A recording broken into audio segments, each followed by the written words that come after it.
I'm on an arm wrestling fad right now.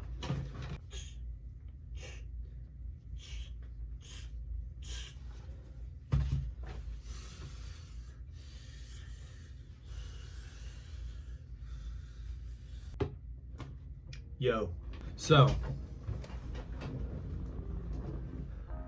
you want to go firefighter? Dope. Me too. I just went through my academy. I've got my certs right here on my wall. There's my fire and my EMT. Since I just finished a few weeks ago and I'm now in the process of looking to get hired, I thought it would be good now while it's still fresh in my mind to give my tips and things to keep in mind when coming into the academy.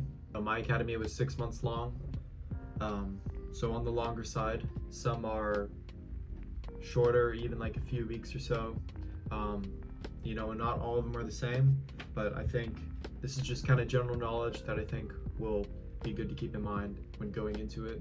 Number one, and obviously pretty much the most obvious and easy thing, but I feel like I have to say this, is get in shape. Cardio and strength are the biggest things. You know, a big rule of thumb, I think, for being a beast on the fire ground is weigh as much as possible without it affecting your cardio and your endurance. Because the heavier you are, the easier things are. But you can't be so heavy to the point where your cardio sucks. So you got to find that easy balance. I think the best way to get prepared is what I like to call weighted cardio. It's basically just doing any form of cardio with some sort of load. Like for instance, I like to do a lot of sled pushes and pulls, farmer's walks. If you've ever taken dumbbells with you and done the Stairmaster, that's the shit. That'll turn you into a beast. You know, it's also good to get used to being out of breath and using a lot of endurance and cardio when having some sort of load be on you. Because when you're fucking around with full gear on, it's a lot different than when you don't have gear on. So just getting used to having that sort of weight on your body when you're doing stuff. But it also means that when you show up and you're in shape, it means for one, you're taking it seriously, and for two, it's sort of a sign of respect, you know? If you're showing up on your first day and your hair looks like shit and you're not shaven and you're out of shape and you barely slept the night before and you're not hydrated, you're setting a really bad example for yourself for the rest of the time, and it's almost disrespectful in a way. You know, a lot of the people that are probably conducting your academy have been in the service for decades, years, decades, and they're here to teach the younger generation, and if you are showing up not putting your best foot forward, it's just disrespectful, you know? The last thing anybody wants in the world is shitty firefighters. So don't be one, and be a good one. And yeah, there's also a very good chance that the people conducting your academy are involved in some sort of local department or some sort of hiring process, because they all talk. They're all talking about you from day one to the final day. They're all talking, they're all looking, they're all poaching, they're saying, who do I want for my department? You know, and it's just a good way to get yourself out there and look better than the rest, because I think nowadays not so much, but as it used to be, but it's still a relatively competitive field depending where you are. So you just want to be the best that you can be. You just want to be the best that you can be. Number two, and this is kind of something that I don't really think it's talked about a lot, but it's very important, especially for somebody like me, and that's getting involved with the class. Now, growing up, I was never very social. I felt it hard to integrate myself into groups of people or just kind of conversate with the people in my class, but I didn't want to be like that coming in here.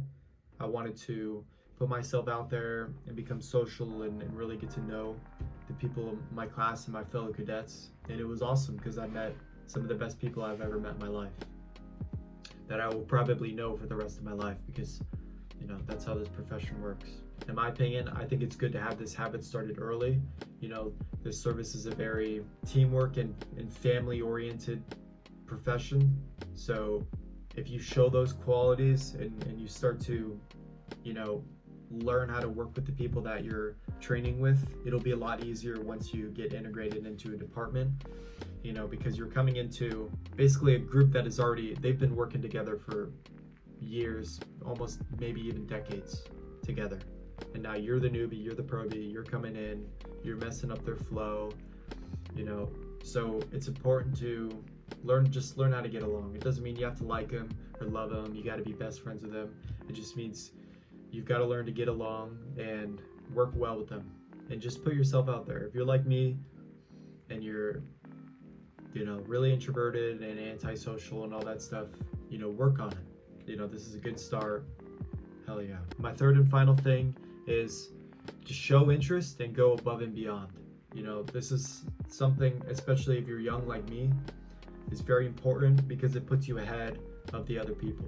In my opinion, if you absolutely can, I think you should give 100% to this academy. You know, I think obviously people have lives and they've got jobs and families and responsibilities and all that stuff in their lives. But I recommend for however long that your schooling is for this, that you do the bare fucking minimum outside of it to survive, so that you can put the rest of your efforts in to it. If you're going drinking with your buddies out every night when you've got school in the morning, and you show up and you're doing PT that morning and you're hungover as hell, it's just, it ain't good. Do stuff outside of class, you know, like researching departments, looking things up, getting in your book in the chapters ahead of where you're going to be, just to kind of see where you're going and kind of get that head start. Looking up YouTube videos, you know, it is crazy the amount of media that we have on all this crazy shit. Like, you can see full on fucking kicking ass structure fires, like from a fucking HD camera now. Like, it's amazing the kind of resources that we have. Watch all this shit, you know, learn a lot about the history of maybe even some of the departments that you're more looking forward to, you know, or just the fire service in general. Go to your local departments and do ride-alongs, you know, show your face. Hey, how's it going? My name is so-and-so, I'm in the academy. There are a lot of things that you could do outside of school than just showing up to class and doing the bare minimum. You know, there were people in my class that were like that. You could just tell they did the bare minimum to get by. They were never really going above and beyond, and they ended up passing.